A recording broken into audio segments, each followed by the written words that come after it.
No why do we sneeze. Okay, अगर आपको नहीं पता है तो मैं आपको बताता हूँ। आपको स्नीजिंग आपके नाक में प्रेजेंट फॉरेन पार्टिकल्स को थ्रो आउट करने के लिए आते हैं।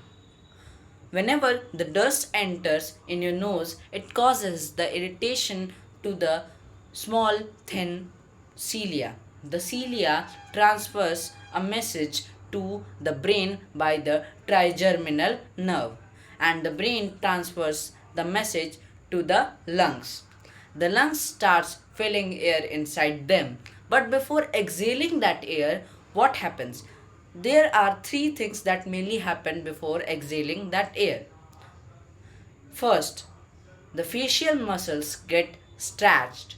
Second, the eyes become smaller. And last, the third is that the tongue stick to the palate, which is also known as the surface of the buccal cavity or the oral cavity.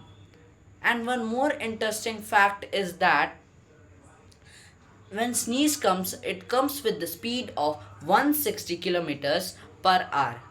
Thank you and Jai Hind.